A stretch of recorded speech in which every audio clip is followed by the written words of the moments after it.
Hi everyone, and welcome to the 14th daily critique, where today I'm going to be discussing 5 images by Andy Carlisle. In this video I'm going to discuss processing and composition, but I'm going to focus on the idea of keeping whites white, keeping blues blue, and what that means for white balance and exposure. So let's get going.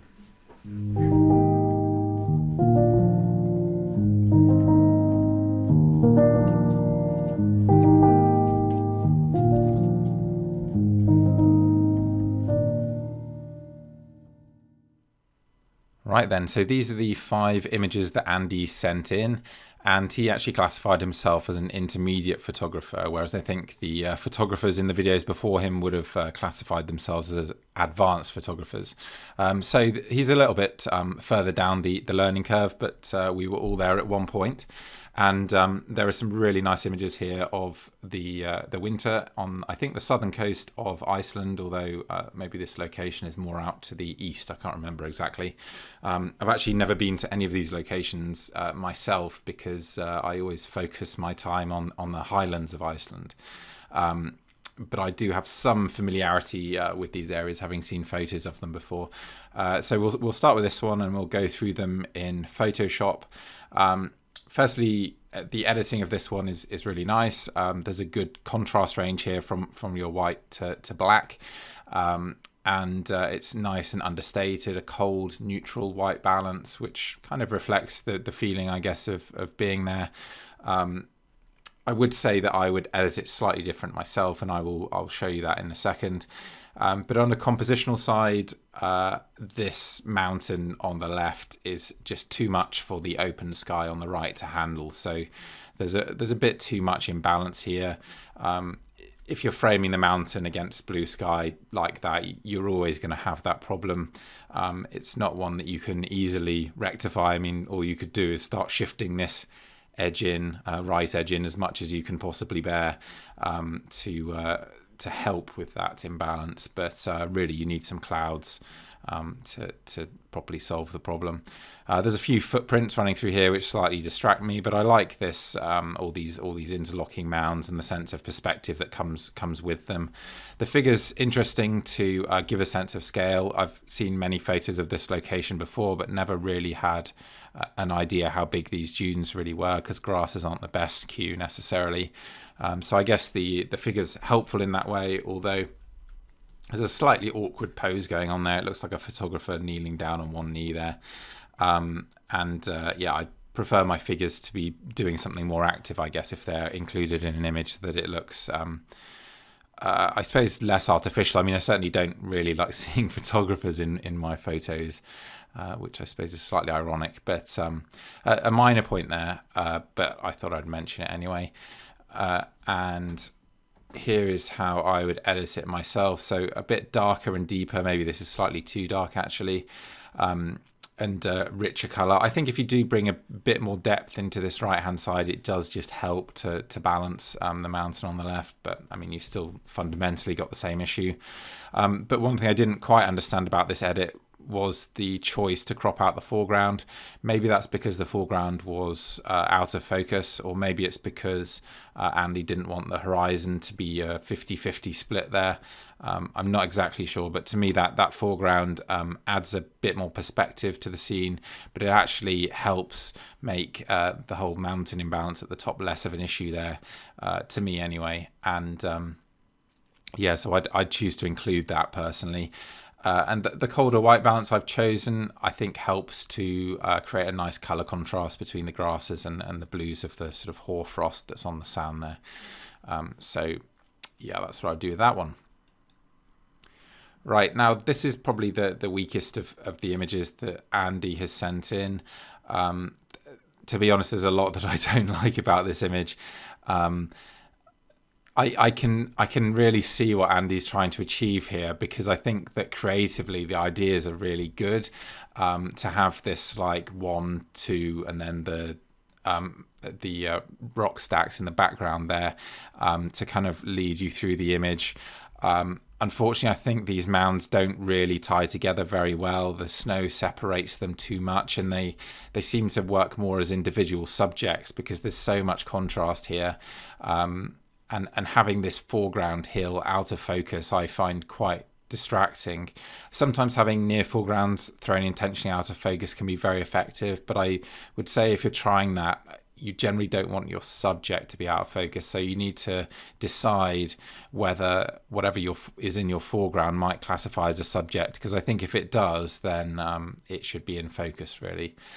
And actually, there isn't anything in this image that is actually sharp. I don't know if that's because of the lens that Andy was using, or because he was shooting handheld, or because of a focus error, but it would certainly be nice to have the rocks in the back there sharp. And then compositionally, we've got this cliff coming in on the right. With this arrangement of these hills, I'm not sure there's much you can do about that, because if you put the frame edge through there, then this one's just creeping in out the side of the frame, which I'm not sure works very well, even if you did something similar on the other side. Difficult to see how to solve that particular problem. And then you have these fence posts, which to me, I just find them jarring. I mean, I think it's okay to include man-made elements in landscapes, and in fact, there are some photographers who make that style of imagery very much part of who they are as a photographer. David Clapp is an excellent example of that, if you'd like to go and check out his work, because he very deliberately incorporates industrial elements into his landscapes. But in this case, I just find them distracting. I'm sure that if Andy could have pulled them out of the ground, he would have done. So yeah, I mean, there's a lot that I would do differently with this image. But like I said, creatively, the idea is potentially quite good with this foreground to background 1, 2, 3 idea. So unsurprisingly, with this shot, I'm going to make the same criticism about the imbalance here. I mean, what are you going to do on a clear sky day, I guess? One way of dealing with this might be to shoot a wider frame. So if you had more space here on the right, then it diminishes the amount of blue sky, and that might start to help to solve the problem. I absolutely love a load of elements of this shot. I mean, I actually think it's pretty well processed. Maybe not perfectly processed, but I think it's a pretty good job. And this ice foreground curve is really beautiful, leads nicely into the mountain. You've got stunning reflection here, and this lovely contrast between orange and blue. So really nice image in so many ways, but unfortunately that compositional issue again with the mountain is a bit too much for me to get over, and particularly with the proximity of this peak here to the right edge of the frame. So yeah, I mean, again, without the clouds, it's hard to see how you could shoot a scene like this without significantly changing the composition, and having more space on the right might well be the way to do that. Okay, and now we're on to more of what the meat of this video was about. So actually, let's go with this one first. Again, we've got that whole right-left balance issue. I mean, these problems can be really difficult to solve in some areas. Just because you have these kind of imbalances doesn't mean you failed as a photographer, but it is a difficult thing to get right. We've got another photographer in a yellow jacket, I guess, here, and his camera over here. So I think we're witnessing the Instagram apocalypse happening before our eyes here. So maybe that's the story that this image tells. This building on the right here is a little bit eye-catching. I'd probably compose that out of the image completely, to be honest.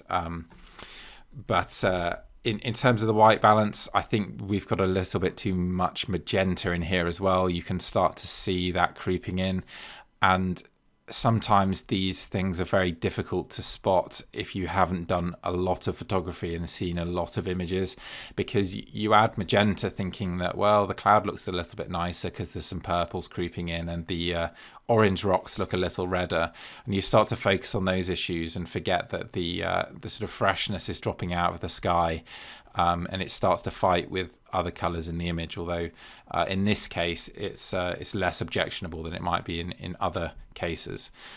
So I think I've done a quick edit of my own here. So if we just compare those two, that's more what what neutral would be in terms of white balance, and you can see that I've also selected a colder white balance, so that brings all this freshness into the blues in the sky, but also allows the shadowed areas, which are only lit by blue sky, so should be blue, to keep that color. So then you get this nice orange blue color contrast, and I don't know if I've added a little bit more saturation here as well, possibly, but the key difference is if you introduce too much warmth into the white balance, it cancels out the blues. So I would certainly choose a much warmer white balance, much colder white balance in this particular case. And we do have a bit of a proximity issue up here as well, with the top of this peak almost touching the top of the frame. So either you want the top of the frame to be there, or you want the edge of the frame to be there, but certainly don't leave that little gap there, because that creates a bit of a visual snag, as I like to call them. So lovely light, lovely location. I think the composition needs a bit of work there. And then finally onto this image of a frozen pool beneath the mountain here. I will just point out this editing artifact. You can see there's a hard edge here around the mountain where some level of masking has gone on. I think in this case, a simple Lightroom edit is really all that's needed. You don't need to go in with masking really for this particular shot.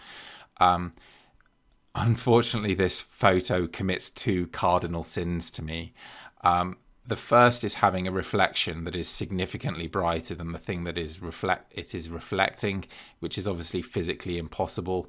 Now, sometimes to make a shot work visually, you do need to do that to a greater or lesser extent, particularly with small reflections. Say you've got a distant river running through a shadowed landscape with a nice sunset overhead. It can be very difficult to keep that river dark enough to balance the sky. But in this case, where you've got this really dominant foreground subject, that just looks immediately wrong to me. So that's error number one. And error number two, I can point out very easily, because if there's anything in this image that should be white, it's sunlit snow, and that's what white should be. In fact, that isn't even what white should be, that's what white should be. So we've got this sort of mid-grey snow, which does not look right, and this is a really, really common mistake, and it looks terrible, I'm sorry to say. I've made these mistakes myself. I did when I was a beginner, and I sort of cringe when I look back at those old edits, and I still see professional photographers making this mistake, but it just jumps out at me immediately, particularly in this case where the exposure is bright enough that you seem to have lost some of the details in the slope there anyway. Those are the two big issues. And then we've also got a slightly muddy looking blue sky again, so it's lost that freshness. Perhaps that's a warmer white balance combined with a bit of magenta creeping in, so the blue sky doesn't look blue. So I'm just going to go into my edit again. So let's hop that out. And you can see if I compare the two here, we can argue about which one is more visually successful, but certainly my image is more realistic. You can see there's a lot of red and warmth in here, which has helped to make these sunlit areas look almost like sunset, but quite clearly this is taken, or sunrise even, but quite clearly this is taken when the light is a little harsher. And I think this more neutral version to me looks far more natural, and I would personally, just revisit when the light was warmer if I wanted to achieve these kinds of colours. And you can see that tonally I've tried to match the reflection a bit more to the sky, so it's still actually a little brighter, but not enough that it would jump out at me. And then I'm keeping the whites in the background there white, which is really, really important. So as a general point there, as a learning point for everybody, in almost every photograph, you want to have a true white, unless it's some sort of relatively flat image. For example, a mist scene, you might not have a true white, but in a normal open grand landscape setting, you want to have something that is a true white, and you should think about what the brightest thing in your image is, and it should generally be that thing that is white. So very often that's actually sunlit clouds, for example. They'll be the brightest thing, and that's where you should set your white point. But in this case, it's sunlit snow, and the sunlit snow should be white. If you don't have a white point in your image, then you're kind of throwing away some of the tonal range that you've got to work with your display device, whether it's a print or whether it's on screen. You want to be working with that full contrast range if you can, as long as the subject matter demands it. Because, like I said, if you're shooting a low contrast scene, the last thing you'd want to do is set a white point, because you could really ruin a mist scene, for example, if you started clipping the highlights. So yeah, that's a really useful point to make. I will make that point again because there is an advanced photographer coming up in I think the next video who has made the very same error. So I will mention it again. But thank you very much for sending those in, Andy, and for being a beginner photographer brave enough to send your, or intermediate photographer brave enough to send your photos in. Because actually, if you're an advanced photographer, you probably know that you're okay generally. So it's a much braver choice if you're a bit further down that learning curve to send your images in. So thank you very much for doing that.